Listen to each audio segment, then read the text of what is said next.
Kembali Anda akan mengikuti Talkshow Interaktif di SAS FM.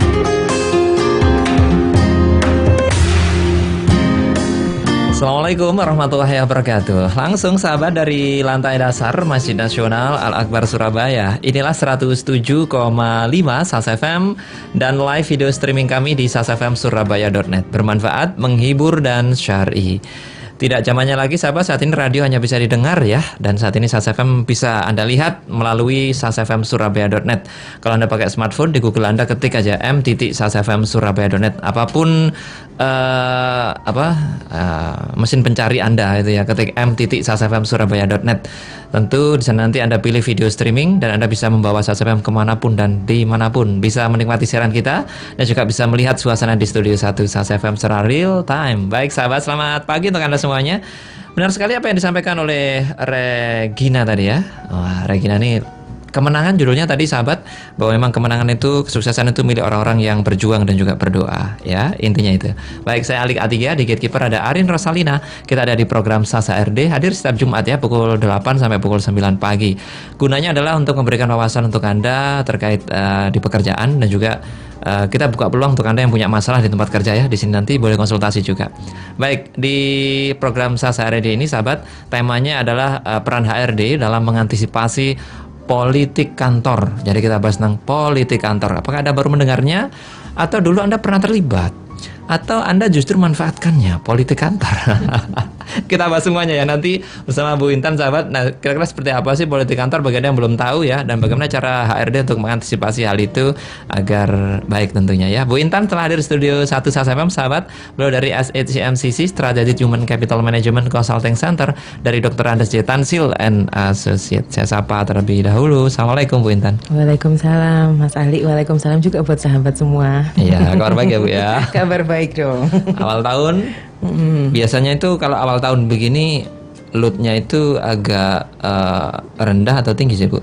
Nah ini gini, kalau biasanya awal tahun tuh loadnya kan biasanya slow ya. Biasanya slow ya. Biasanya. Tapi ini awal tahun justru loadnya sangat-sangat tinggi. Tahun ini atau tahun lalu enggak juga? Sama sih, kondisinya biasanya sama. Soalnya kan karena ini biasanya kan awal tahun ini kan orang kadang nyusun anggaran, tapi yang beberapa yang sudah dijalankan aktivitasnya masih dilanjutkan gitu ya. Jadi sisa dari tahun lalu. Iya, sisa dari tahun lalu. Terus habis gitu ada beberapa yang masih ini sebagai turning point ya, biasa dilakukannya di awal tahun. Oke. Baik, Anda tengah sibuk, tentu ini menimba ilmu bersama Bu Intan penting sekali ya. Kita tambah, kita cas ini pengetahuan kita. Baik sahabat, bagi Anda yang mau bertanya silakan ya. Di telepon kita 8297299, SMS dan juga WA 0812306345. Bu Intan ini pendengar kita kan banyak ya Bu ya. Mungkin ada beberapa tuh yang enggak tahu gitu. Apa sih politik? Politik itu di sana loh, pemerintahan sana loh, politik itu. Ya, kalau biasanya politik gitu. politik itu memang rentan dengan kekuasaan ya. Jadi kalau ibaratnya memang seringkali kita bicara politik itu identik dengan pemerintahan gitu ya. Iki siapa toh, mana yang di TV yang gegeran mana gitu ya. Kecenderungannya kan seperti itu. Tapi sebenarnya politik itu tidak hanya terjadi di pemerintahan gitu ya, juga terjadi di dunia kerja, bahkan dalam relasi pribadi gitu ya, bahkan dalam pertemanan gitu ya. Jadi konteksnya sangat luas gitu ya. Tapi kalau berbicara tentang politik kantor itu kalau kita bicara kantor ya, itu cara-cara kekuasaan itu dibagi-bagi dalam suatu organisasi. Biasanya keterdekatannya erat dengan kaitan dengan relasi di antar orang, di masing-masing orang yang bekerja di perusahaan itu. Itu adalah yang terjadi kalau kita bicara politik kantor. Nah, bukan rahasia umum kalau di Indonesia ini seringkali kita dengar ada istilah namanya asal bapak senang gitu ya. ABS. ABS. Gitu. Lama banget istilah itu. Jadul ya. Jadul itu. Tapi kalau di China itu juga ada istilahnya namanya guangxi. Guangxi itu kayak ibaratnya gini. Sama sih namanya juga kayak koneksi gitu ya, tapi sifatnya lebih ke negatif kayak nepotisme. Kalau di Jakarta, kalau di Barat itu mungkin agak sedikit berbeda. Kalau Barat itu mungkin aturan ketenaga kerjaannya ketat banget gitu ya. Tapi bukan berarti bahwa di Indonesia ini enggak gitu ya. Tapi kalau di Barat itu ada namanya political correct ya. Jadi kalau istilahnya kalau di perusahaan ada sedikit masalah seperti apa, itu mereka sangat-sangat concern untuk membina di sana. Jadi yang kalau di Indonesia, di China gitu ya, itu yang paling rentan terjadi unsur-unsur politik seperti itu. Jadi kecenderungannya negatif.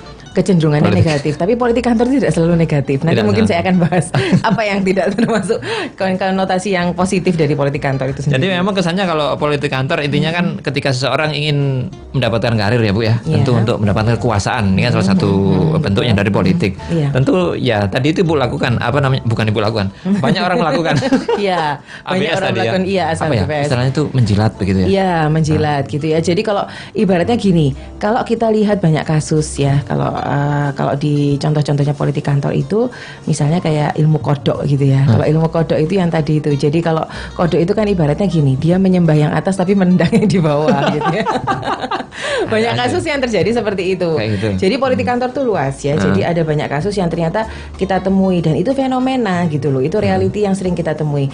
Pada saat mungkin Bapak Ibu yang mendengarkan siaran radio ini mungkin merasakan pertama kali kita masuk kerja, terus kita akan melihat kondisi ini kok syarat-syarat dengan kita lihat fenomenanya kok kental ya, ada unsur nuansa politik. Kadang-kadang kita melihat ada juga yang direksi yang sangat rentan dengan like and dislike gitu ya. Saya pernah tuh ketemu dengan salah satu pengusaha gitu ya. Dia selalu punya image tertentu gitu ya. Kalau alumni ini pasti begini gitu ya. Karena dulu sama-sama dari alumni saya gitu. Kalau yang alumni sini pasti begini. Itu kan masalah prejudice, ada prasangka di sana gitu ya. Tapi kalau kita bicara bahwa itu juga rentan dengan politik kantor gitu loh. Kalau sudah seperti itu karena dia akan suka dengan orang itu gitu loh. Sukanya tidak kadang-kadang loh, ini suka yang seperti apa gitu ya. Oh ternyata dia sukanya hanya karena suka sama-sama alumni, teman masa kecil gitu. Batasannya itu kan sangat tipis ya. Oke. Sementara tidak jarang mungkin Bapak Ibu juga punya yang atasan atau juga punya rekan sekerja yang otorisasinya itu adalah dia merasa orang ini sangat-sangat dibutuhkan di perusahaan. Kan ada tuh orang-orang tertentu yang seperti itu sehingga memang perusahaan sangat-sangat bergantung sama dia gitu loh. Sehingga terkadang dia tahu bahwa karena unsur seperti itu dia memanfaatkan situasi. Sehingga dia punya bargaining khusus yang dia juga melakukan tindakan-tindakan yang membuat orang lain di sekitarnya adalah aku harus menuruti dia. Kalau enggak, dia ini emosional atau dia ini bermasalah terhadap karirku kan gitu. Atau banyak juga politik yang lain yang terjadi justru orang-orang yang mau berkorban. Nah, kita ini kadang-kadang kan melihat ya di dalam satu perusahaan itu ada orang yang benar-benar tahu apa yang dia mau gitu ya. Orang yang tahu benar-benar apa yang dia mau itu adalah seperti ini. Kadang-kadang saya bertanya kenapa kok kamu berani mengusulkan sistem baru di perusahaanmu gitu ya. Dia mengatakan bahwa karena saya butuh untuk itu Bu gitu loh. Terus saya tanya kayak gini, tapi kamu tahu tuh konsekuensinya kalau sampai ini berhasil ya memang pasti itu akan berdampak kepada kemajuan karir kamu.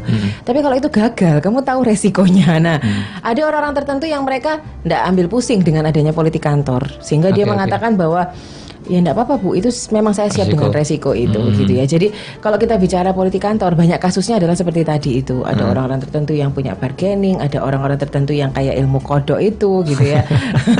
Ada juga yang lain-lain dan sebagainya. Jadi banyak hal yang menjadi dasar mengapa politik kantor itu rentan terjadi di perusahaan gitu ya. Dan itu tidak bisa kita hindari gitu. Oke, pasti selalu ada ya dimanapun pasti selalu ada gitu. Ini sahabat saya di rumahnya coba, oh iya di tempat saya itu kayaknya ada deh apa yang sama Bu Tuti, Bu Intan tadi itu gitu. Bu Intan, coba kita melakukan sedikit pembuktian ya terkait misalnya tadi salah satu bentuk ya, salah satu bentuk ataupun tanda-tanda politik kantor itu ada seorang bos yang misalnya hanya dia itu mau di timnya itu yang se-alumni misalnya. Kalau alumni ini nih biasanya kayak gini nih, kalau alumni ini pasti bagus kayak gitu. Sebenarnya itu sebenarnya terbukti bener apa enggak sih Bu? Ya gini, terkadang kita juga bicara, kita nggak bisa judge ya, karena kembali lagi bahwa orang itu tergantung dengan karakteristiknya mereka masing-masing. Makanya kalau saya bicara, kalau di kantor kami penekanan itu bukan orang pinter yang nomor satu, tapi attitude gitu ya. Makanya kalau bos saya mengatakan bahwa kalau attitude, value-nya bagus, ya pasti dibentuk juga bagus. Tapi kalau dia orang pinter tapi attitude-nya nggak bagus, itu malah penyalahgunaannya banyak gitu loh ya. Pinternya malah pinter ngakali gitu ya.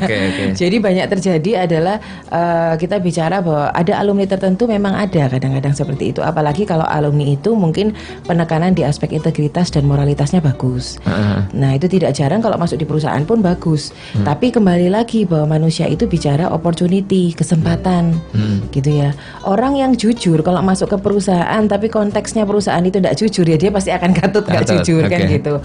Orang yang jujur tapi kalau dia pada saat dia berhadapan dengan pekerjaannya dia terus dia dihadapkan bahwa dia bisa melakukan tindakan-tindakan ini, ya pasti dia bisa melakukan tindakan itu. Apalagi kalau misalnya tidak ada otorisasi, gitu ya. Baik. Yang di kantornya sebelumnya kalau mau pinjam uang atau dia mau ngambil uang atau BKK, BKM itu ada standarisasi bahwa harus ada tanda tangan berjenjang.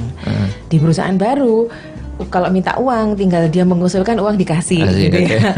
Atau istilahnya uang digeletakkan sembarangan gitu-gitu. Siapa yang bisa menjamin untuk itu? Itu sudah tidak bisa bicara lagi dia alumni dari mana. Gitu. Jadi tidak terbukti adanya ya. Ini dari universitas ini nih biasanya kayak gini. Belum tentu ya Bu ya. Belum. Tergantung di perusahaannya itu ya. Iya, tergantung dari perusahaan. Lingkungannya di sana. Iya, karena nanti kita akan membahas apa sih yang menjadi penyebab kenapa kok politik kantor itu sering terjadi di perusahaan-perusahaan. Kenapa sering terjadi ya? Kok kalau tadi dikatakan ini wajar nggak sih Bu sebenarnya? Di setiap bidang tadi kan Bu Intan bilang itu selalu ada gitu. Iya. Berarti wajar dong ya? Kalau kita bicara wajar dan tidak wajar, politik itu tidak selalu jelek ya konteksnya ya. Karena terkadang memang beberapa direksi memang menciptakan situasi politik gitu loh. Untuk menumbuhkan budaya kompetisi, untuk gitu ya, Bu ya? Iya, ada ya, jadi emang ya? ada. Kita bongkar tuh kayaknya. Iya, oke. Sebenarnya agak rahasia ya, Bu ya? Iya, karena banyak terjadi seperti itu. Tapi justru ini kenapa kita perlu bahas? Karena nanti rekan-rekan yang mendengarkan atau sahabat yang mendengarkan akan tahu bahwa ternyata memang di perusahaan saya seperti itu. Bosku lagi nguji ternyata. Jadi memang itu yang dibahas. Gitu. Ini kalau yang mendengarkan manajer, direktur, Bu Intan ini bongkar rahasia kita aja gitu. Iya, jadi memang ada yang sengaja menciptakan itu ya Bu ya? Iya, memang ada yang sengaja menciptakan. Nah, itu nanti kita bahas lebih lanjut ya Bu ya itu ya. Menarik gitu. Baik, kita akan jeda sebentar. Nah, sahabat kita masih di program Sasa HRD. Tema kita peran HRD dalam mengantisipasi politik kantor ya. Kita bicara masalah politik kantor. Bagi Anda yang bertanya terkait tema, boleh sahabat terkait masalah di tempat kerja Anda juga boleh ya dicurhatkan di sini. Sampaikan di sini insyaallah nanti Bu Intan akan memecahkan persoalan Anda itu. Teleponnya sahabat 8297299. Anda juga bisa sampaikan melalui SMS dan juga WA 0812306345. Sahabat, Sasa HRD akan kembali setelah yang satu ini.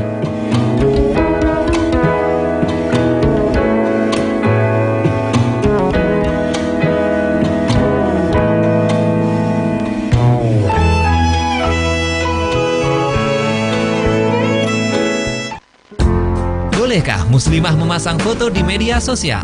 Ketika seorang muslimah bersosial media mengunggah foto misalkan dan sebagainya, tentunya dia harus mengetahui bahwa seorang wanita yang sudah balik dia harus menutup auratnya. Tetapi bahwa ini adalah untuk menjaga kehormatan perempuan, maka foto pun seorang wanita harus tetap menutup aurat. Ya, jadi diperbolehkan kita misalkan memposting foto, tetapi tentunya foto yang menjaga kemuliaan perempuan, foto yang menutup aurat. Ada juga menutup aurat tapi sensual, dia berudungan, betul. Maksudnya nggak lekuk tubuh juga, tidak slim juga. Sensualnya mungkin dengan bir, dengan gaya atau dengan lirikan mata atau hal-hal yang seperti itu tentunya itu dihindari. Talk show interaktif Muslimah dan Islam setiap Jumat jam 1 siang di SAS FM, bermanfaat, menghibur, syar'i. Robbana atina fid dunya hasanah. Kun fayakun, kun fayakun, fayakun, fayakun, fayakun, fayakun. I just need a little more space to live my life and make my own decisions. Looking through. Dengarkan lagu dari Fardina, Motif Band, Tutu, Raghav Chaitanya, dan Harry C di SAS FM. Bermanfaat, menghibur, syar'i. So let me breathe on. Dahulu, radio hanya bisa didengar. Tapi kini, Radio SAS FM bisa Anda lihat melalui live streaming video kami di www.sasfmsurabaya.net. Anda bisa melihat siaran kami Lihat dan dengar SAS FM kapanpun, dimanapun. 107,5 SAS FM, bermanfaat, menghibur, syar'i. Sampai kita akan ke informasi lalu lintas, bergabung dengan Arin di Gatekeeper. Arin. Iya, Alik dan sahabat informasi lalu lintas, kita mengarah ke Kenjeran terlebih dahulu ya. Kenjeran depan Makam Rangka, lalu lintas tampak padat dengan kecepatan rata-rata 15 km per jam. Sementara di kawasan Putra Agung Wetan, ini juga tampak lalu lintas padat dengan kecepatan rata-rata hanya 8 km per jam. Ambengan sahabat tampak merah alias lalu lintasnya padat gitu ya, rata-rata kecepatannya 11 km per jam. Kemudian di kawasan Kertajaya, mengarah ke Manyar Kertawarjo hingga Kertajaya Indah, ini tampak lalu lintasnya padat merayap sahabat ya. Manyar Kertawarjo lalu lintas ramai, kecepatan rata-rata 20 km per jam. Sementara itu depan Universitas Airlangga Kampus C alias Dimer itu ya, hingga ke Galaxy Mall dan Gor Kertajaya, ini lalu lintas tampak padat, kecepatan hanya 15 km per jam. Raya Mulyosari lalu lintas ramai, kecepatan rata-rata 18 km per jam. Kemudian di kawasan Pucang Anom sahabat, untuk Pucang Anom Timur lalu lintas padat ya. Kemudian mengarah ke Ngagel Jaya ini lancar. Raya Menur hingga Manyar tampak lancar, namun di kawasan Taman Flora ya, depan Taman Flora ini di Manyar lalu lintas padat, kecepatan rata-rata 14 km per jam. Sementara itu sahabat, di kawasan Bung Tomo lalu lintas tampak ramai. Kemudian di Ngagel Rejo Kidul ini juga lalu lintas ramai ya. Dan dari aplikasi Waze juga masih dari Raya Darmo lalu lintas padat, kecepatan rata-rata hanya 13 km per jam. Jogir Wonokromo hingga ke Panjang Jiwo dua arah tampak lancar hingga ke Gedung Baruk Raya. Kemudian Gunung Sari, Joyoboyo ini juga lancar sahabat. Dan di HR Muhammad ini terpantau lalu lintas padat. Kemudian Maijen Sungkono juga terpantau lalu lintas ramai ya. Kemudian di kawasan Ayani sahabat, flyover Nayangkara ini lalu lintasnya terpantau lancar dari Ayani frontage timur ya. Ini terpantau lalu lintasnya ramai. Raya Jemur Sari lancar, dan juga Raya Jemur Handayani hingga arah ke Raya Rungkut Industri juga lancar sahabat. Sementara dari Disub Surabaya belum ada update terbaru. Dari RTMC Polda Jatim ini untuk yang di luar kota ya, lalu lintas Pasar Lawang Malang rame lancar sahabat. Demikian informasi lalu lintas, kembali ke Alik.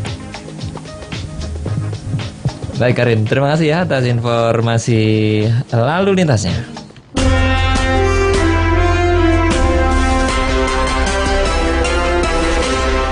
Sampai kita bahas tentang politik kantor di SASAR di edisi kali ini. Bu Intan masih bersama kita dari SHCMCC, Strategic Human Capital Management Consulting Center, dari Dr. Andes J. Tansil and Associate. Bagi Anda yang bertanya terkait tema boleh, terkait masalah di pekerjaan Anda juga boleh sampaikan sini ya.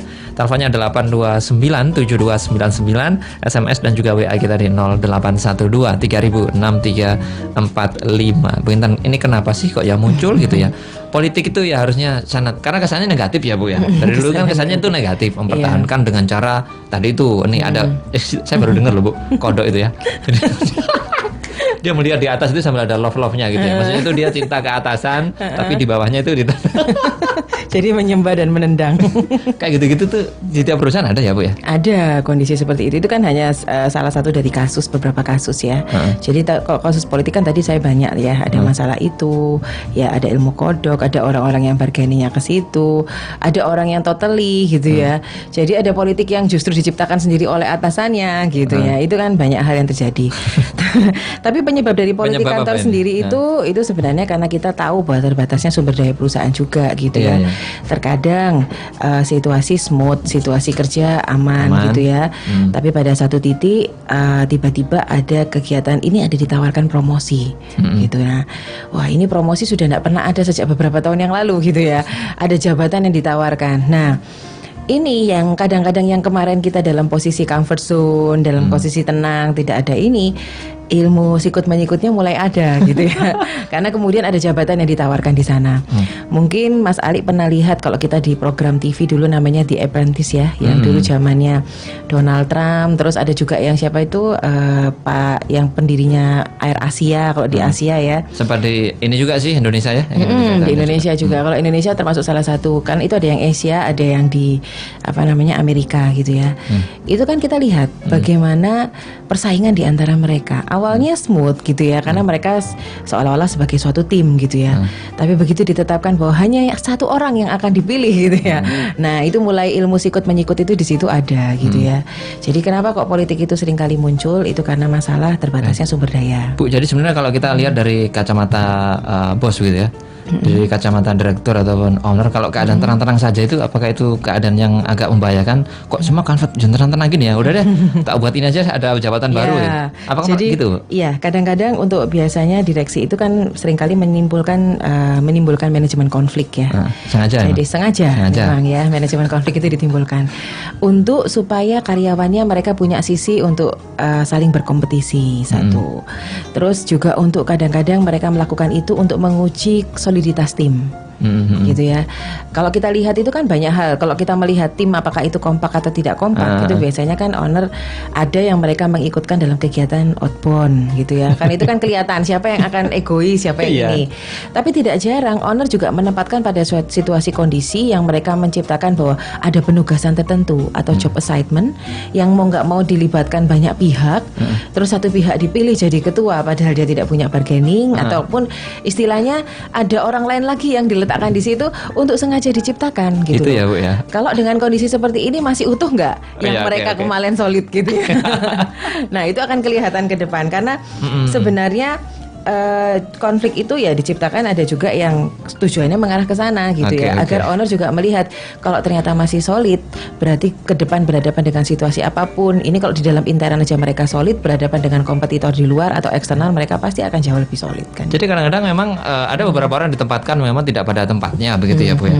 Itu masih sengaja untuk menciptakan tadi biar muncul. Ya, biar muncul ke situ. Terkadang seperti itu. Ada juga di satu sisi owner sengaja menciptakan karena dia mendatangkan orang baru atau istilahnya dia meng-create suatu di tim baru gitu ya. Itu hanya untuk menciptakan bahwa ini loh, tim baru aja bisa melakukan seperti itu gitu ya. Kamu yang sudah bekerja berpuluh-puluh tahun kok kondisinya masih stagnan gitu. Sementara tim baru masuk mereka sudah bisa membabat alas lah, ibaratnya bisa menciptakan suatu create gitu ya. Nah, itu kadang-kadang memang diciptakan sama owner. Itu bagian dari politik kantor juga gitu loh. Terkadang ada juga yang ibaratnya ada staff dimasukkan gitu loh. Terus ini sementara staff yang di bawah ini kan sedang merintis bagaimana dia bisa naik. Sementara ada orang baru yang dimasukkan. Itu kan kadang-kadang juga itu juga kadang-kadang jadi masalah juga gitu ya. Karena nanti gini, waduh ada orang baru padahal ini yang di bawah lagi kepingin ini. Tapi itulah owner ya. Kadang kita tidak punya ada sense tertentu yang kita bicara intuisi yang tidak bisa diprediksi. Nah, itu sekedar bagian dari politikus. Kelihatannya nggak bisa diprediksi gitu ya. Ada intuisi itu kalau atasan. Kalau bawahan mungkin wah ngawur nih si bos gitu. Iya, seringkali seperti itu. Yang bawahan bilang ini bosnya ngawur gitu ya. Nah, seringkali juga politik kantor itu disebabkan juga adanya rendahnya trust gitu ya. Seringkali kenapa trust ke siapa itu? Trust ini jadi atasan rendah ke bawahan, bawahan rendah ke atasan gitu. Jadi ibaratnya mereka tidak percaya, yang atasan tidak percaya dengan bawahan sehingga dia sengaja menciptakan politik atau gini karena aku memang nggak cocok dengan ini semua kadang-kadang gitu. Sementara bawahan sengaja aku tidak, bos mau ngomong apa terserah dia mau ngomong gitu ya. Karena pada prinsipnya dia ngomong juga nggak konsisten kok dengan omongannya gitu. Jadi ada banyak hal yang seperti itu gitu. Jadi kalau kita bicara politik kantor banyak penyebabnya. Bisa karena rendahnya sumber daya seperti tadi yang saya ungkapkan. Jadi promosinya hanya terbatas, jabatan yang ditawarkan terbatas, terus yang dinaikkan gaji cuma orang-orang terbatas gitu ya. Atau rendahnya trust atau barometer yang tidak profesional. Barometer tidak profesional itu parameter tadi yang unsur like and dislike. Jadi atasan tidak punya parameter orang ini bagus tidak dilihat dari prestasi kinerja. tidak dilihat dengan ukuran bahwa itu ada bobotnya seperti kayak ada KPI-nya, ada performance management sistemnya. Dia bisa menaikkan orang, kamu saya naikkan berapa pangkat tinggi, berapa ini, kamu saya ini kan, tapi tidak ada bargaining orang ini bagusnya di mana kok bisa dinaikkan. Oke. Nah itu memang rentan sekali dengan kaitan dengan rendahnya trust tadi. Baik, jadi sekarang tuh masih ada ya Bu ya gitu, like and dislike itu masih ada ya. Walaupun Unsur sekarang seperti- kan sudah banyak tuh ya. Bagaimana strategi manajemen teater teknologi juga. Iya, karena kita bicara lagi style direksi atau style owner itu beda-beda. Ada owner yang stylenya itu dia senang dengan karakter orang yang bekerja tekun gitu ya di belakang layar gini, terus pokoknya orang itu patuh, orang itu ini Rajin, dia taat, senang gitu. seneng, oke. Tapi ada juga owner yang suka dengan atasan dengan karyawan yang pendobrak gitu ya. Nah itu kan beda gitu ya. Jadi, nah kalau kita bicara politik, tidak semua owner senang dengan politik juga gitu loh. Oke. Mungkin yang seperti Mas Alik tahu kayak Steve Jobs gitu ya. Steve Jobs itu dia suka sama e-player, karyawan-karyawan e-player. Dia enggak suka ada politik. Kalau dia bicara Steve Jobs yang create produk Apple itu lebih senang dengan orang-orang, kalau kamu jadi staff silakan kamu mendobrak saya, silakan kamu mencela saya kalau kamu tidak cocok dengan cara kerja saya. Nah, yang kayak gitu tuh kan kalau itu bisa dihitung dengan jari. Mana ada bos atau owner yang mau dikritik ya, mana ada bos atau owner yang mau secara ini diginikan gitu loh. Jadi kalau kita bicara politik kantor itu ya seperti itu gitu loh, tapi tidak selalu bahwa itu terjadi di perusahaan-perusahaan. Oke, nggak selalu juga negatif ya Bu ya. Ya, nggak selalu juga. Dari salah satu contohnya yang positif ada juga ya ternyata. Ada. Kalau kita bicara Kompetisi. politik, ya tadi yang saya bilang bahwa itu sengaja di-create owner untuk menguji kita. Kalau itu sebenarnya juga positif kalau kita bisa menangkapnya sebagai suatu hal yang positive thinking gitu ya. Oh, owner melakukan seperti itu, oh enggak apa-apa, dia sedang menguji kita gitu loh. Tidak ada salahnya kita buktikan bahwa kita bisa gitu loh mengatasi itu. Jadi ada banyak hal yang justru dengan adanya keberadaan seperti itu justru menumbuhkan kebersamaan kita. Asal kembali lagi komitmen di antara karyawannya. Jangan nanti di antara 3-4 orang ternyata yang satu tidak komit. Nggak itu setuju akan atau nggak berbeda. komit ya, Jadi beda. seperti itu. Jadi Oke. banyak hal yang terjadi ya kalau kita bicara politik, kita perlu berdekatan dengan politik juga karena itu juga sebenarnya untuk kemajuan karir kita juga, asal itu transparansi, itu tidak main jegal gitu, dan itu dilakukan secara fair, rasanya tidak masalah. Oke, nanti kita coba jelenterkan lagi ya. Politik kantor secara fair. Iya, Itu bagaimana sih secara cara? fair, iya. Tadi kan sementara ini kita lihat dari bos ke bawah ya Bu ya. Nanti bagaimana sih biar karyawan yang bawah ini level-level mungkin yang middle ini bermainnya seperti apa sih paling positif itu ya Iya, berpolitik. Nanti akan oke. kita bahas lebih lanjut ya Bu Iya, ya. oke. Dan sahabat, kita masih di program Sasa RD dan kita masih membahas terkait politik kantor ya. Bagi Anda yang ingin bertanya silakan sahabat, masih ada waktu ya. 2 sesi lagi, teleponnya 8297299. Anda juga boleh sampaikan pertanyaan Anda melalui WA di 0812306345. Sasa HRD masih bersama Anda, dan sahabat tentunya kami akan kembali ya setelah yang berikut ini.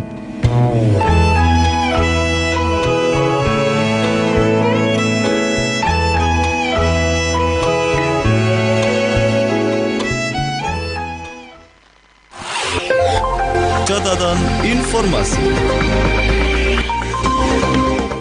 Catatan informasi sahabat dari Bologna, sejumlah imam masjid di Italia dapatkan pelatihan tentang konstitusi.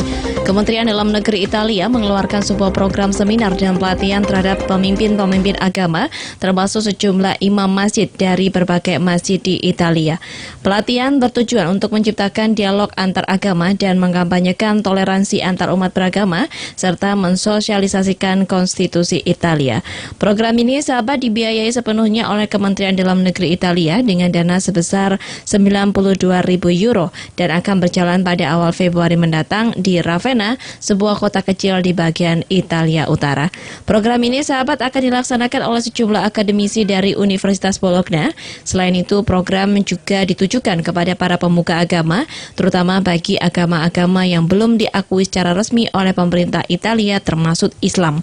Direktur pelaksana dari program ini, yakni Profesor Giovanni Kimballo, mengungkapkan semua agama yang belum diakui di Italia sangat diperbolehkan untuk bergabung dengan program ini.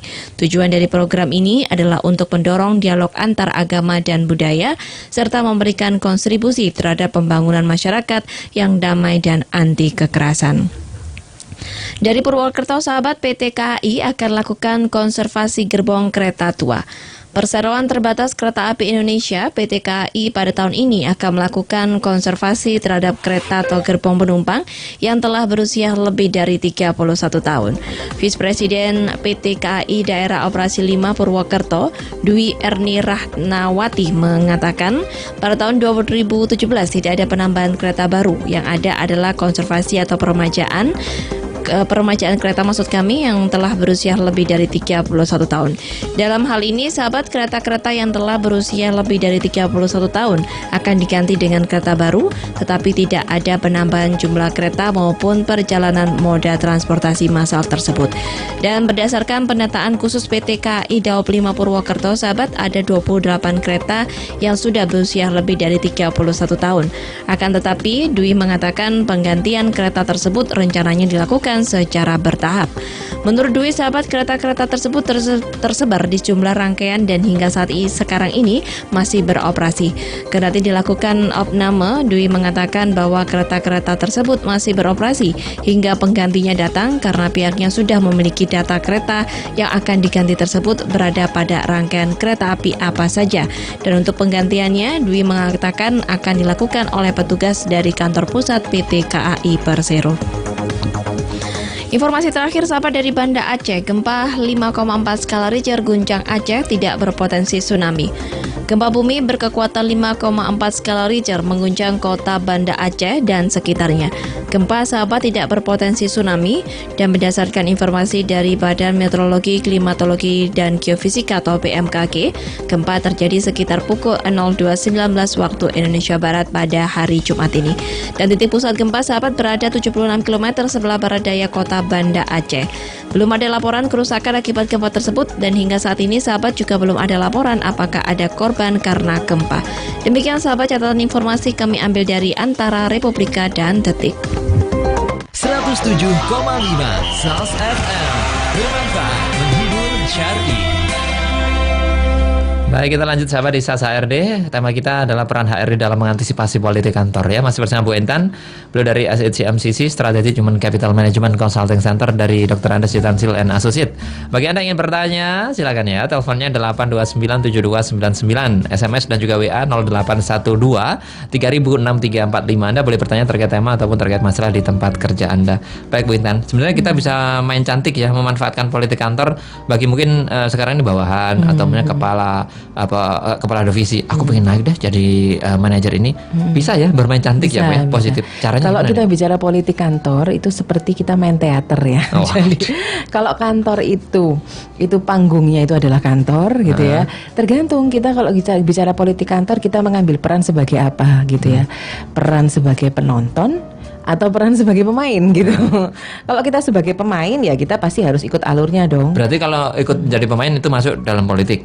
Ya, dalam Oke, masuk dalam baik. politik. Sebelum kita bahas lebih lanjut, ini Bu Intan sudah ada yang bergabung di line telepon. Oke. Kita angkat ya. Assalamualaikum.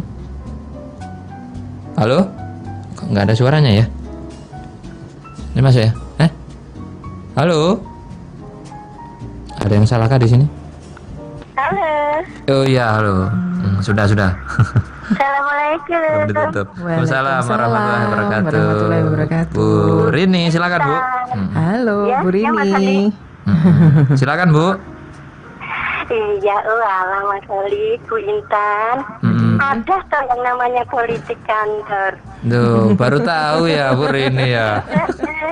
Bikin konflik aja. Agak lama sih sebenarnya, Bu, itu istilahnya, Bu. Oh iya, tahu hati ketinggalan. Itu saat nama. Halo, Bu. Halo? Kok putus lagi ya? Kenapa ini? Halo, Bu Rini. Nggak ada sinyal. Oke. Nanti hubungi lagi ya, Bu Rini ya. Bu Rini hubungi lagi kalau mungkin lagi ada trouble, mungkin SMS atau WA boleh ya, Bu ya. Baik, kita lanjut ini. Jadi terserah kita ya. Tadi apakah kita mau jadi pemain teaternya itu ataukah sebagai penonton? Kalau bermain teater berarti kita nimbrung tuh, Iya. ikut serta dalam politik di sana. Karena tidak jarang bahwa oh ya tadi Bu Rini kasihan sekali nih yang nggak bisa nanti, tapi moga-moga nanti telepon lagi. Moga-moga.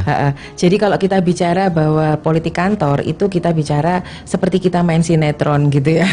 Kita jadi pemainnya. Berarti kalau kita jadi pemainnya ya kita mulai ikut alurnya seperti apa. Oke. Gitu. Kita nggak bisa menghindari bahwa oh ternyata di bagian dari politik kantor kita terlibat di dalamnya. Bisa kita sebagai konteksnya dalam tanda kutip kita memang diminta bos gitu ya. Kan kita nggak jarang ya Mas ya kalau kita bicara politik itu kita yang disuruh bos. Jadi bos nggak mau eksekusi langsung tapi kita yang diminta gitu ya. Itu Kan sebenarnya orang-orang HRD kan biasa Baik. gitu. apa ya? Ada istilah Jawanya ada itu. Apa? Mas? Ketiban sampur. Ketiban sampur. Nah, Ini begini gini kok saya yang hadapi kayak gitu. iya. Tapi kembali lagi bahwa kita untuk melakukan gitu jangan sampai dengan mengorbankan prinsip ya. Tapi paling tidak kita harus tahu alurnya seperti apa gitu. Aturan mainnya seperti apa, terus kenali dulu kira-kira nanti kita main ini dengan siapa permainannya Wah. gitu loh. Jadi ada analisa dulu nih sebelum Ada masuk ya. analisanya juga Oke, gitu oke. loh. Baik. Sebaliknya, kalaupun tidak dari sisi pemain, kita sebagai sisi penonton. Oh. Kadang dalam satu kasus atau banyak kejadian politik kantor itu tidak melibatkan kita, tapi sebenarnya kita bisa belajar dari sana gitu Oke, ya. dilihat aja gitu ya. Iya, jadi kalau misalnya atasan melakukan terhadap si A atau si B, waduh, udah ada, aku ini nggak usah masuk. jangan sampai aku terlibat gini. Kayak Karena ada istilah yang mengatakan bahwa kita hanya cukup mendengar apa yang perlu kita dengar, Oke. kita cukup melihat apa yang cukup kita lihat gitu ya. Jadi kalau seperti itu ya kita lihat, oh ternyata realitas seperti itu ada di perusahaan ini. Kita Oke. perlu memetakan ke sana. Oke, kalau Bapak cukup berani langsung ikut jebur gak apa ya, Bu? Iya. Baik, baik. Bu, ada yang bergabung ini, Bu. Baik, oke. Boleh. Assalamualaikum. Waalaikumsalam. Iya, nggak tahu ya kenapa tadi ya, Bu ya. Ibu. Lanjut Bu Rini, silakan. Bu Intan, sebenarnya barusan penjenengan menjawab pertanyaan saya, tidak mengubah prinsip. Iya. Ini Bu Intan, J. itu kan tukang mengemove karyawannya Iya. supaya bergerak-gerak. Iya betul. Nah, pertanyaan saya, J. orang-orang yang baby boomer umur 40 tahunan ke atas itu, Iya. kan biasanya sudah berpikiran bijak. J. Biar petir menggelegar, hujan turun, ya Gak peduli gitu. istiqomah Istiqomah. dalam kedudukan pekerjaannya J. dengan maksimal. Nah, apalagi kalau salary-nya tidak menggiurkan gitu, tidak lebih-lebih, walah ya banyak yang kabur nanti kacau. Ini loh keadaan kok kacau kayak gini, wes pindah aja, resign Iya. aja. Sebenarnya udah terjawab jenengan. Pokoknya tidak melihat situasi, tidak mengubah prinsip kerja begitu. J. Ya, diperlukan spiritual question ya. Bu. Iya betul spiritual. Iya. Matur J. nuwun. J. Matur nuwun. Assalamualaikum warahmatullahi wabarakatuh. Waalaikumsalam warahmatullahi wabarakatuh. Terima kasih Bu Rini. Bu Rini terima kasih. Jadi kalau tadi Bu Rini ini benar ya. Jadi kalau kita bicara generasi itu memang beda. Ini kembali lagi kita membahas generasi ya. Kalau generasi baby boomers memang orangnya kan relatif pekerja keras, orangnya lebih relatif untuk lebih stay di perusahaan pasti akan lebih ini gitu ya.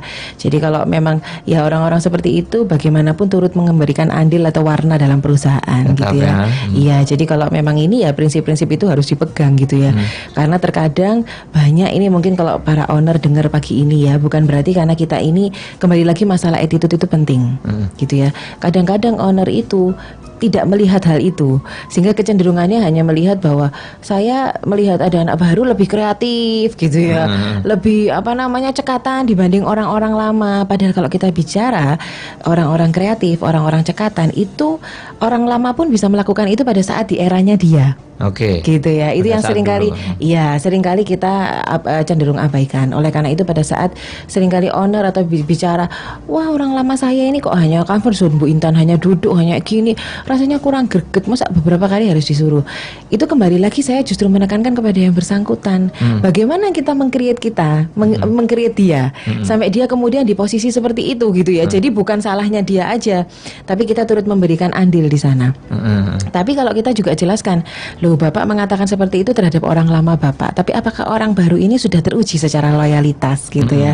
Karena Bapak tahu bahwa orang lama Bapak itu sudah stay loh di perusahaan Bapak, sudah mendukung Bapak pada saat Bapak kondisi di mana Bapak terpuruk, di mana Bapak maju, itu dia selalu ada di sana. Nah itu yang selalu saya tekankan gitu. Jadi kalau politik kantor itu kadang-kadang itu memang tidak selalu aspeknya negatif, tapi kembali lagi bahwa kalau kita sama atasan ya kita seperti itu. Baik. Nah, saya juga punya ada satu catatan Apa yang itu, Bu? dimana ini mungkin beberapa cerita Bu, kalau yang tidak bisa berubah itu atasannya gimana Bu gitu. Nah, ini kan yang Kebalikannya banyak ya. terjadi ya, Oke. gitu ya. Jadi kayak bos-bos yang diplomatis, bos-bos yang simbolis itu kan seringkali seperti itu. Nah, wes percuma Bu yang dibawa seperti ini. Saya justru menekankan kalau Anda sebagai seorang pekerja atau seorang karyawan di perusahaan mendapatkan atasan seperti itu, Anda tentu harus melakukan sekutu terhadap rekan-rekan Anda. Oh. Bukan dalam konteks kita Negatif ini ya. negatif, kita Bukan. ingin mencingkirkan atasan, bukan. Tapi ada gunanya atasan itu dibukakan wawasannya. Kalau tidak dengan satu orang, dengan banyak orang pasti dia akan ada masukan. tapi caranya gimana tuh Bu? Agak-agak susah loh membuka wawasan Iya. atasan. Tapi sebelum itu dibahas. Iya. Membuka atasan wawasan atasan, kita terima telepon dulu nih Bu. Iya, baik. Assalamualaikum. Halo? Halo, Ya, assalamualaikum, dengan Bapak siapa? Pak Jono. Kok putus-putus ya? Halo? Ya Pak, silakan Pak. Nah, di Amerika itu juga Maaf Pak, ini suaranya kok putus-putus ya Pak ya? dari angin. Sinyalnya mungkin Pak ini. Oh iya, mungkin cari tempat lagi ya nih. Jadi kalau misalnya kondisinya tuh sebaliknya Bu ya, apa namanya, bosnya dia nggak mau yang mager, dia malas gerak, maksudnya itu dia yang stay aja gitu. Cara mancingnya gimana nih Bapak, cara mancingnya Bu? Jadi gini, kalau kita bicara tetap kita pakai etika-etika profesional ya. Itu masuk politik ya? Iya, etika itu masuk etika profesional pakai politik juga. Iya. Tapi kembali lagi bahwa kalau kita mau melakukan sesuatu atau membuka wacana terhadap apa namanya atasan kita, ya kita harus duduk dulu dengan kita mau membuka dengan wawasan seperti apa. Karena atasan ada yang atasan suka dikritik, ada atasan yang tidak suka dikritik. Biasanya kalau Atasan yang suka dikritik Kritik, ya oke. kita open enggak apa-apa gitu loh. Pak, kondisi ternyata di lapangan tuh seperti ini loh, Pak. Kalau Bapak tetap dengan kondisi seperti ini, saya kok khawatir nanti tim seperti ini gitu. Itu boleh gitu ya. Tapi kalau atasan yang tidak suka dikritik ya harus ada jubirnya, Pak, gitu. Oh, gitu ya. Jadi Mas Ali harus tahu harus ada jubirnya. Karena kalau ada orang khusus yang istilahnya bisa menyampaikan itu kepada atasan. Karena kalau semuanya yang akan mengerti seperti terkesan dia di demo gitu ya. Dan itu malah justru kurang bisa bagus ya. Karena kan kalau atasan itu ibaratnya mereka diginikan, malah kita tujuan yang kita inginkan malah itu malah tidak tercapai gitu loh. Oke. Jadi kalau seperti itu Dipilih ya. dipilih gitu ya. Jubirnya gimana Bu? Yang dekat dengan sekretarisnya atau kayak gitu bisa ya? Iya, karena gini, kita itu kan gini, ada filosofi yang mengatakan bahwa untuk bisa mendekati kita bisa melalui kutunya kan gini, ada hewan gitu ya. Kalau kita bicara hewan ya, mendekati hewan ini ganas, buas gitu Buas ya. itu, oke. Saya bukan bicara atasan ini gini, tapi untuk bisa itu kita melalui kutunya. Itu kan istilah orang marketing kalau bicara. Atau kalau kita mau berbicara dengan bos atau direksi ini lewat sekretarisnya kan gitu. Nah, boleh sih momentumnya seperti itu. Cari timing the bestnya kapan gitu ya. Oke. Kalau atasannya moodnya lagi jelek dikasih masukan ya enggak mau Mas yo dia senang dikritik ya. Tapi kalau kita lihat situasinya bahwa kayaknya orangnya enak, hari ini dia lagi happy gitu ya. Rasanya enggak apa-apa Pak kalau Bapak masuk kan sekretarisnya Oke, bicara oke. gitu. Nah, boleh. Nah, seperti saya lebih cenderung bahwa pendekatan-pendekatan informal itu jauh lebih bagus. Oke. Ajak makan, pas istirahat siang duduk makan bersama di kantin atau istilahnya duduk pas apa atau pada saat ini duduk membaca koran sambil pura-pura membahas tentang apa kemudian diplesetkan ke sana. Banyak hal yang sebenarnya bisa dilakukan untuk bisa menggait ke sananya gitu loh. Supaya apa yang jadi tujuan kita ini. Tapi kembali lagi bahwa kita harus landasannya kejujuran, harus Baik, landasannya kepercayaan. Jangan sampai kita melakukan itu karena kita punya motif. Nah, itu juga tak bagus. Berarti motif-motif buruk ya? karena Oke. berarti politik itu bukan atasan yang menciptakan, tapi kita yang menciptakan gitu ya. Jadi sebenarnya pokok niatnya baik, oke gitu ya Bu ya. Betul, Politik seperti ke bos tadi itu. Dan Oke. juga kita juga harus siap dengan mengendalikan diri dan emosi kita. Karena terkadang bos itu penerimaannya bisa positif, bisa negatif. Ada bos yang negatif. Kenapa kok kamu yang maju gitu ya. Kamu jadi provokasi. Nah, gitu kan repot. Provokator kamu. Kita yang bertindak di sini, kita yang malah dijudge gitu ya sama atasan. Nah, itu kita harus bagaimana mengontrol emosi kita supaya tidak katut, supaya nggak terbawa gitu ya. Karena kalau terbawa nanti justru kita yang akan emosi Wah, di sana. ini perlu keterampilan khusus menghadapi bos ya. Iya, dan jangan selalu dikaitkan bahwa itu terkait dengan persoalan pribadi kita dengan bos tersebut. Jangan gitu, sampai ya Iya. terkait pokoknya bicara perusahaan. Iya, karena bicara perusahaan. Oke, Bu, kalau ditanya tentang pelayaran daripada politik kantor ini, tadi dikatakan kalau baby boomers itu kadang-kadang ya ada yang kadang-kadang nggak peduli ya. Pokoknya saya kerja keras gitu. Kebanyakan pelayaran itu apakah bisa dilihat dari generasinya tadi itu, Bu? Kalau kita bicara bahwa ya setiap generasi memberikan warna gitu ya, setiap generasi punya style gitu ya. Kalau baby boomer itu karakter pekerja keras dan dia karakter loyal. Di bawah baby boomers ada generasi X, itu generasi yang jadi penengah biasanya. Kalau kita punya ada atasan baby boomers punya karyawan generasi Y, itu generasi X yang lebih cocok jadi tengah-tengahnya. Oke. Sekarang karena berarti aslinya itu baby boomer sama generasi Y itu agak-agak konflik gitu, Bu. Agak cocok atau gimana? Karena gini, kalau generasi Y itu bukan berarti generasi itu generasi lemah, enggak. Oke. Generasi Y itu generasi yang sangat self actualization. Jadi dia sangat-sangat aktualisasi dirinya itu ada. Orang-orang kreatif, yang orang-orang yang bertindak itu tidak kadang-kadang nggak berpikir resikonya seperti apa, yang penting jalan dulu gitu ya. Nah, itu yang kadang-kadang cenderung agak kontradiksi dengan generasi-generasi baby boomers. Oke. Yang orangnya cenderung berhati-hati, orangnya lebih melihat nanti resiko ke depan gitu-gitu. Nah, terkadang generasi X dia generasi Y itu maunya adalah kalau saya mau ini ya mau ini, kalau you nggak mau ya saya akan move gitu ya, saya akan pindah gitu. Itu hal yang terjadi gitu ya. Sudah biasa kayak gitu. Iya, tapi Oke. kalau generasi baby boomers kita mengatakan bahwa generasi ini you mau pindah ya terserah, saya akan bisa mencari yang lebih lain lagi gitu. Nah, yang susah ini di bagian tengah-tengah karena bagian tengah-tengah ini yang memaintain karena tidak mudah memaintain karyawan untuk bisa beradaptasi dengan situasi di perusahaan. seperti Baik. itu. Jadi gapnya agak ini ya kalau baby boomer sama Y ini. Iya. Rentan ya, Bu ya? Rentan. Rentan ada konflik di sana. Ya rentan lah, ada konflik di sana pasti ada. Tapi Rentan kalau ada ibaratnya makanya harus ada generasi penengah di sana, generasi X. Tapi kalau tidak jarang gini, kembali lagi bahwa seperti tadi alumni ya, berbicara generasi ya beda-beda. Saya juga punya generasi Y di kantor gitu ya. Ternyata ada generasi Y yang cepat beradaptasi sehingga dia lebih bisa mengantisipasi. Tapi ada generasi Y yang memang sakara PDW gitu. Jadi memang kembali lagi bahwa itu tidak selalu melekat, tapi karakteristik itu memang seringkali muncul, tapi tidak selalu melekat gitu. Oke, tidak semua istilahnya seperti Tidak itu ya. semua. Baik, kita akan jeda sebentar, nanti akan kita lanjutkan kembali sahabat, dan kita masih di Sasa RD. Kita masih mengangkat tema ya terkait politik kantor. Masih ada satu sesi lagi ya. Telepon kita bagi Anda yang bergabung sahabat di 8297299, SMS dan juga WA bisa Anda sampaikan di 0812 3000 6345. Baik, Sasa RD akan kembali sahabat setelah yang berikut ini.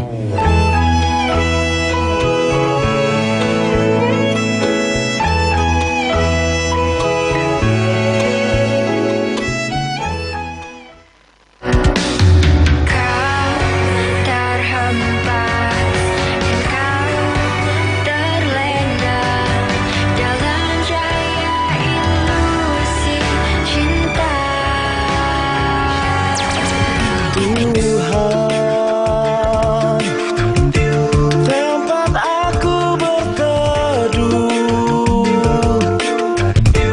di mana aku mengeluh. Search the sky for light and glory. La la ilaha illallah. The moon will smile, don't you worry. La la ilaha illallah. Upon Muhammad peace and blessings. La la ilaha illallah. Dengarkan lagu dari Wirda Mansur, Sintesa, dan Raef di SAS FM. Bermanfaat, menghibur, syar'i. La ilaha illallah.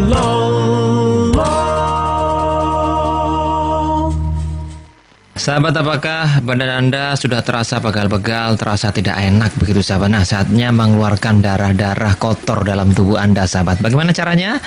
Dengan berbekam atau hijamah. Nah, mungkin Anda bertanya lagi sahabat, di mana ya kira-kira tempat hijamah atau bekam yang baik? Nah, di Masjid Nasional Al-Akbar saja sahabat. Karena di Masjid Al-Akbar ini ada Tibun Nabawi ya. Ada hijamah atau bekam, ada ruqyah dan juga ada obat-obatan herbal komplit ya.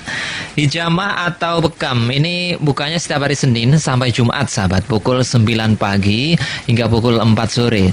Sedangkan untuk hari Sabtu itu pukul 9 pagi hingga pukul 12 siang. Jangan khawatir bagi Anda seorang wanita, nanti terapis bekamnya juga ahwat ya atau wanita. Selain bekam sahabat, di Masjid Al-Akbar juga ada ruqyah syariah bersama Ustadz Bambang Junaidi yang buka setiap hari Sabtu dan Ahad pukul 9 pagi hingga pukul 3 sore. Nah, setelah Anda bekam tentu Anda perlu ya obat-obatan herbal sebagai penyuplai kesehatan Anda setiap harinya. Obat-obatan herbal ini sahabat seperti madu, habatus sauda, minyak zaitun dan lain-lain. Ini telah terdaftar di Dinas Kesehatan. Juga ada ya di Masjid Nasional Al-Akbar Surabaya. Untuk informasi lebih lanjut sahabat tentang bekam, ruqyah dan juga obat-obatan herbal, silakan Anda telepon 8289755 atau 56 di hari dan jam kerja. Atau ini aja sahabat, Anda langsung saja datang ke lantai dasar Masjid Nasional Al-Akbar Surabaya. 107,5 SAS FM, bermanfaat, menghibur, syar'i. Baik, kita ke Arin Rosalina di Gatekeeper. Ada informasi apa ini? Kita ingatkan lagi ya pelatihan ini salat itu ya. Oh ya betul, ini informasi untuk pelatihan indahnya sholat sahabat ya. Dan karena hari ini sudah tanggal 13 ya, jadi untuk pendaftaran dan juga pembayaran untuk mulai hari ini hingga 15 Januari biaya menjadi Rp150.000 per orang. Dan kajian indahnya sholat ini sahabat akan kami hadirkan untuk Anda insya Allah pada hari Ahad 15 Januari 2017 besok ini jam 9 pagi hingga 4 sore di Studio 2 Radio SAS FM dengan pembicara Ustadz Sukaran Asyidik SAG. Beliau merupakan narasumber program Indahnya Sholat di Radio SAS FM. Dan untuk tanggal 13 hingga 15 Januari bagi Anda yang mendaftar sekaligus juga melakukan pembayaran, ini biaya menjadi Rp150.000 per orang. Jadi sahabat tunggu apa lagi ya, segera catatkan nama Anda sebagai peserta sekaligus membayar biaya akomodasinya dengan cara kirim SMS formatnya nama lengkap spasi kajian indahnya sholat Januari, kirim ke 0812 306345. Nama lengkap spasi kajian indahnya sholat Januari, kirim ke 0812 306345.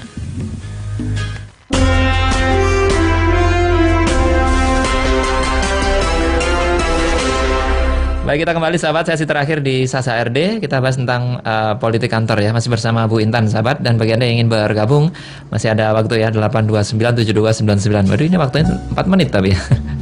4 menit saja ya. Jadi Bu Intan, kita langsung bahas nih kayaknya yang terakhir tentang kalau misalnya kita sebagai, tadi masih belum selesai ya Bu Intan ya. Kalau kita misalnya sebagai ikut ya, ikut main di sana dalam politik kantor, hal apa saja nih yang harus kita perhatikan terlebih dulu? Jadi gini, mungkin ini sedikit kita mencuplik tentang saya ini kagum sama Winston Churchill ya. Jadi dia itu adalah Perdana Menteri Britania Raya. Dia itu seorang filsuf, pengarang, dia juga politikus gitu ya. Dia mengatakan bahwa politik itu seperti perang. Gitu. Bedanya kalau perang itu dibunuh sekali, tapi kalau politik itu dibunuh berkali-kali. Karena banyak kasus, nggak cuma satu kasus aja. Kalau saya jadi orang yang mungkin nanti kita terlibat dalam politik itu, jangan pernah takut. Kalau bisa kita justru beradaptasi di sana, karena politik itu terkadang itu justru bagus. Karena kalau politik itu selama kita bisa mengambil momentum dari sana, kayak kita ibaratnya gini, kita terlibat dalam suatu politik kantor yang kita bilang oke, nggak apa-apa, saya akan ngambil di situ, saya akan ngambil di rapat-rapat penting. Saya punya corporate manners itu kayak istilahnya kita punya attitude yang baik di sana. Terus kita sebagai team player kita cukup bisa membawakan diri gitu ya. Pasti secara gitu akan meningkatkan kualitas diri kita, karena mau ndak mau setiap kasus yang terjadi itu akan jadi pembelajaran buat kita, gitu.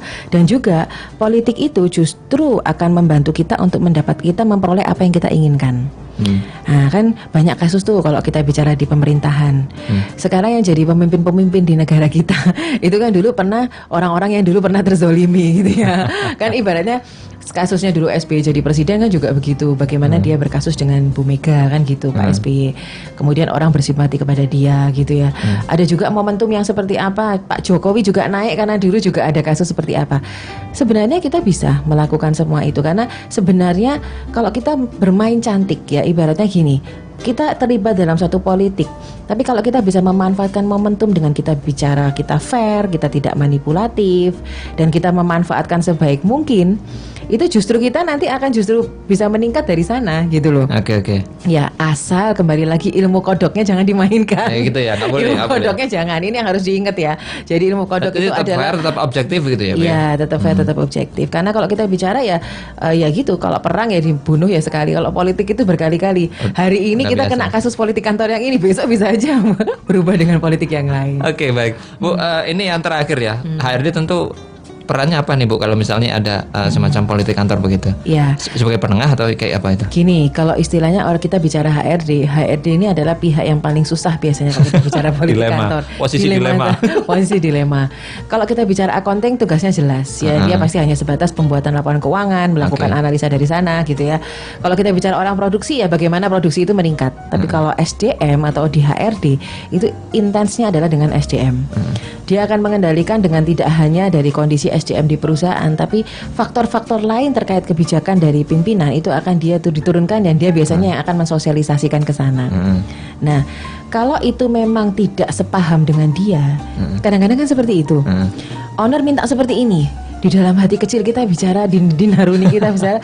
Selama itu kita bisa melakukan bahwa ini ada kepentingan di sana, yang itu untuk kemajuan perusahaan, kenapa tidak? Oke. Tapi kalau itu prinsipnya adalah mengorbankan prinsip, jadi seorang HRD harus berani mengatakan tidak. Oke. Gitu. Walaupun ke bos? Boleh. Gitu ya, boleh ya. Harus dong. HRD bukan berarti kita ini apa, kalau ibaratnya kalau kayak kami konsultan kongkonannya wong kesulitan gitu ya. Jadi orang HRD pun harus sama gitu loh. Jadi dia bukan lagi konco winking orang di belakang layar. Jadi dia kalau memang merasa bahwa itu bisa mengorbankan ininya dia harus berkata tidak. Baik, nanti kalau Susah, tapi di move memang gimana harus. tuh, Bu? Nah itu memang resiko Ya. konsekuensi. Nah sekarang kita tinggal dilema, kaki kita mau di situ, tapi kita dengan integritas dan kejujuran. Tapi kalau kita melakukan sesuatu tindakan yang sebenarnya itu menyalahi kewenangan, menyalahi ketentuan, apalagi dengan urusan yang di atas gitu ya, dengan Allah gitu ya, ya jangan mau gitu loh. Kalau kita kan masih punya, pastilah ibaratnya gini.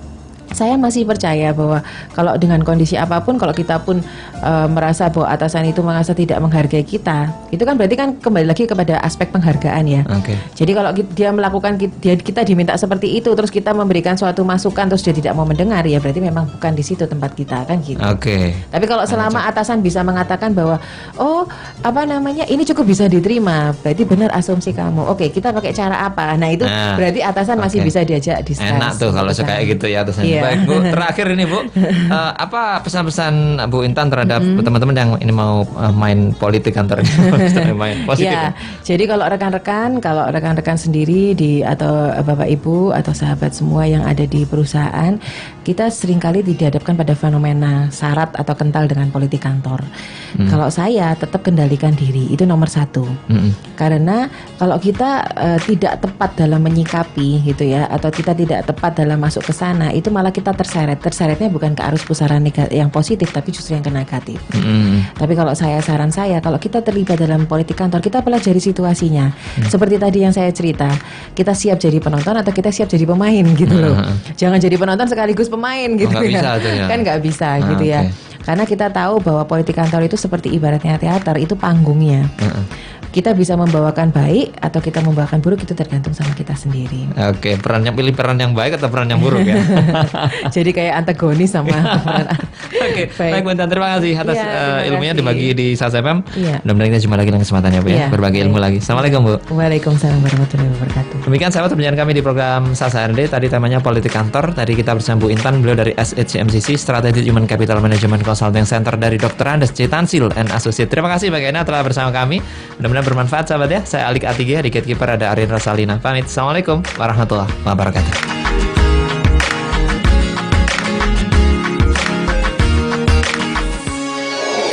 Acara selanjutnya, Syair dan Siar Pagi.